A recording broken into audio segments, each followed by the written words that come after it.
Hello again. Welcome to the Sphere IT podcast. We're broadcasting from the Insurtech Insights event in London. It's March 2024. I've met some wonderfully entertaining, wonderfully bright people, and we're here to sort of learn about the industry globally. And today I've invited Pedro to the podcast for a mini interview to talk about his background and what he does for the industry. Welcome, Pedro. Tell us a little bit about yourself. Oh, it's a pleasure being here. I'm Pedro, I'm from Brazil. I am on the insurance industry for more than 15 years. I started as a broker selling insurance, life insurance, and then it kept going. I went to manage a team of sellers, of brokers, and we really start selling life insurance in Brazil because when I entered the market, it was very, very low rate that we had there.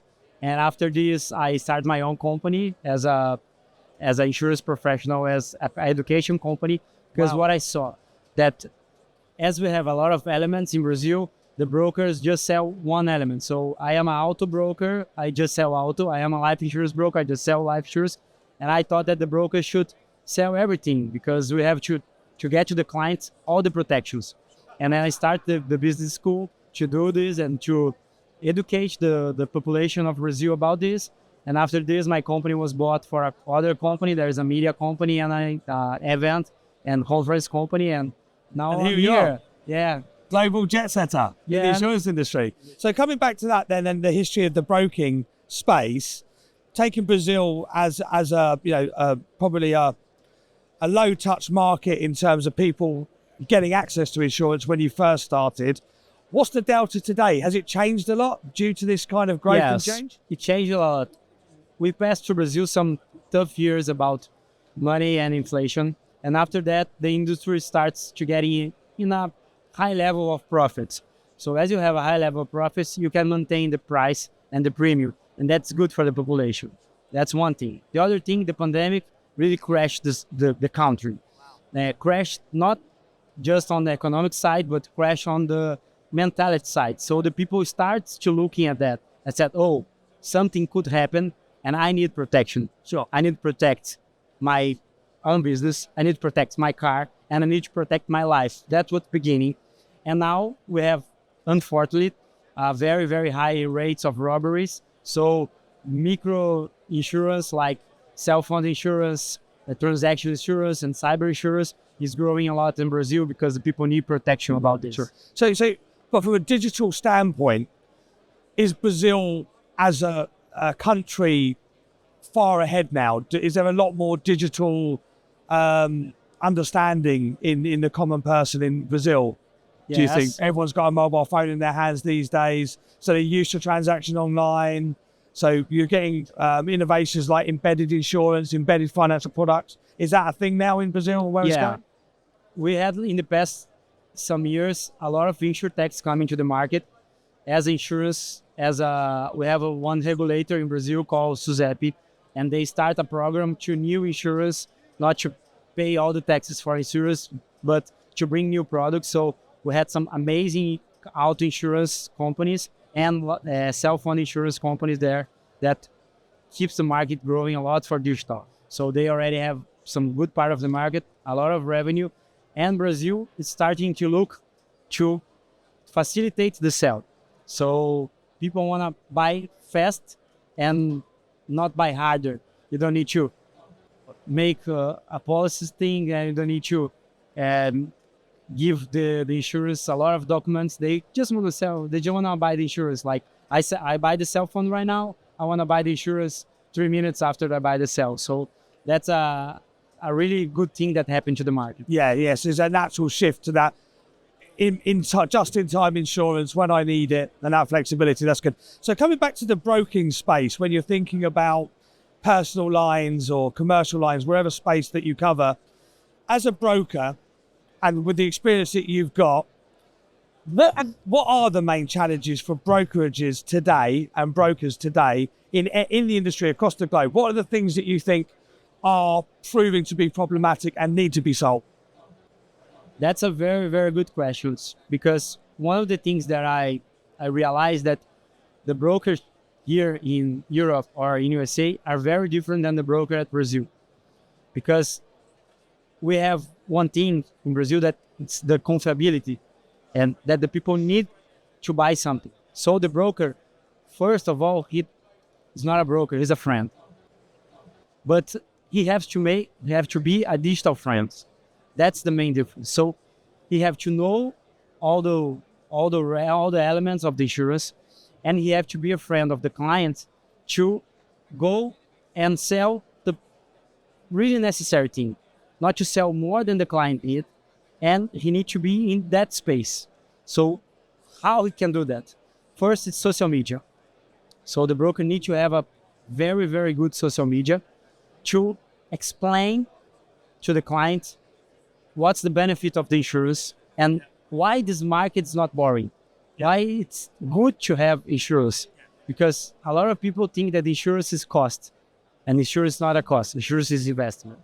Yeah, no, I agree. And I think, again, it's a common theme with all the discussions that I have, and I've mentioned this a few times on all of these micro interviews. It's the customer sees it as a necessity buy. They don't see it as a sexy buy, something they want to engage with. And I think that the upstart insurance companies, the companies that are built on technology, they're digital natives, they're customer focused, they've got the edge on the bigger players now because of that. They understand that and they're recognizing that.